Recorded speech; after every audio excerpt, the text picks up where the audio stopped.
प्रिय भक्तजनों, आज हम सुनेंगे रविवार व्रत की कथा एवं विधि।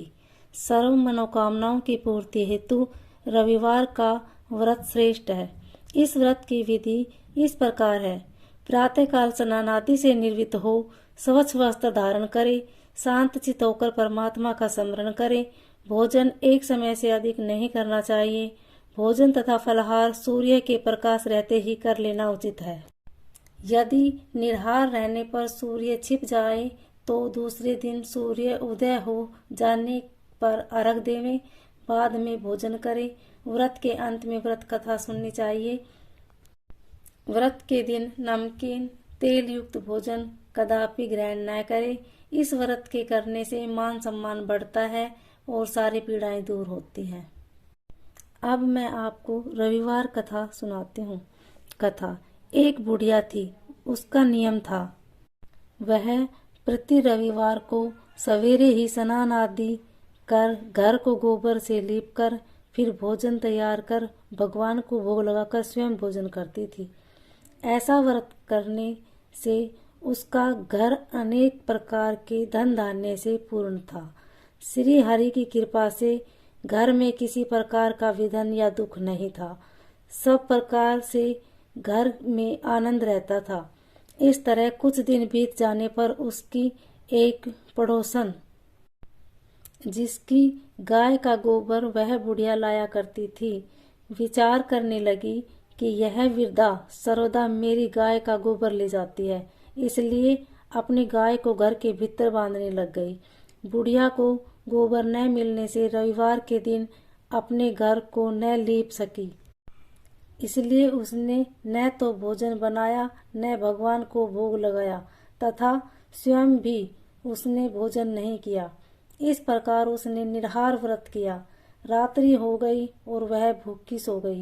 रात्रि में भगवान ने उसे सौपन दिखा दिया और भोजन न बनाने तथा लगाने का कारण पूछा। वृद्धा ने गोबर न मिलने का कारण सुनाया।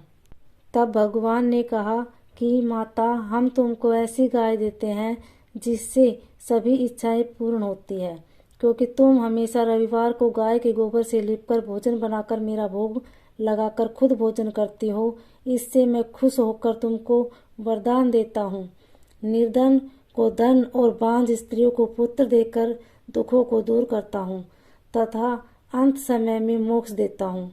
सौपन में ऐसा वरदान देकर भगवान तो अंतर्ध्यान हो गए और वृद्धा की आंख खुली तो वह देखती कि आंगन में एक अति सुंदर गाय और बछड़ा बंधे हुए हैं।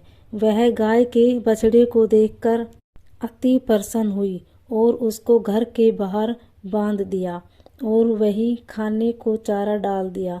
जब उसकी पड़ोसन बुढ़िया ने घर के बाहर एक अति सुंदर गाय को बछड़े को देखा तो द्वेष के कारण उसका हृदय जल उठा और उसने देखा कि गाय ने सोने का गोबर दिया है, तो वह उस गाय का गोबर ले गई और अपनी गाय का गोबर उसकी जगह रख गई।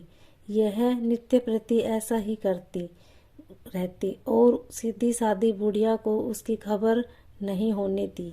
तब सर्वव्यापी ईश्वर ने सोचा कि चालाक पड़ोसन के कर्म से बुढ़िया ठगी जा रही है, तो ईश्वर ने संध्या के समय अपनी माया से बड़े जोर की आंधी चला दी। बुढ़िया ने आंधी के भय से अपनी गाय को भीतर बांध लिया। प्रातःकाल जब वृद्धा ने देखा कि गाय ने सोने का गोबर दिया है, तो उसके आश्चर्य की सीमा न रही और वह प्रतिदिन गऊ को भीतर ही बांधने लगी और उसका सोने का गोबर उठाने का दाव नहीं चलता, तो वह ईर्ष्या और डह में जल उठी और कुछ उपाय न देख पड़ोसन ने उस देश के राजा की सभा में जाकर कहा, महाराज, मेरे पड़ोस में एक वृद्धा के पास ऐसा गाय है जो आप जैसे राजाओं के ही योग्य है। वह नित्य सोने का गोबर देती है। आप उस सोने से प्रजा का पालन करिए। वह वृद्धा इतने सोने का क्या करेगी। राजा ने यह बात सुनकर अपने दूतों को वृद्धा के घर में गऊ लाने की आज्ञा दी। वृद्ध वृद्धा प्रातः ईश्वर का भोग लगा भोजन ग्रहण करने जा ही रही थी कि राजा के कर्मचारी गऊ खोलकर ले गए। वृद्धा काफी रोई चिल्लाई, किंतु कर्मचारियों के समक्ष कोई क्या कहता। उस दिन वृद्धा गऊ के वियोग में भोजन न खा सकी और न रात भर, और रो रो कर ईश्वर से गऊ को पुण्य पाने के लिए प्रार्थना करती रही। उधर राजा गऊ को देखकर बहुत प्रसन्न हुआ, लेकिन सुबह जैसे ही वह उठा, सारा महल गोबर से भरा दिखाई देने लगा। राजा यह देखकर घबरा गया।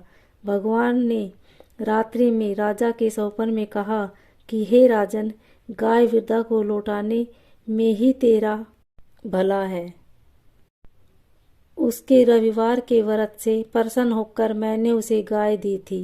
प्रातः होते ही राजा ने वृद्धा को बुलाकर बहुत से धन के साथ सम्मान सहित गऊ बछड़ा लौटा दिया। उसके पड़ोसन को बुलाकर उचित दंड दिया। इतना करने के बाद राजा के महल से गंदगी दूर हुई। उसी दिन से राजा ने नगरवासियों को आदेश दिया कि राज्य तथा अपनी समस्त मनोकामनाओं की पूर्ति के लिए रविवार का व्रत रखा करो। व्रत करने से नगर के लोग खुशी जीवन व्यतीत करने लगे। कोई भी बीमारी तथा प्रकृति का प्रकोप उस नगर पर नहीं होता था। सारी प्रजा सुख में रहने। बोलिए सूर्य देव की जय।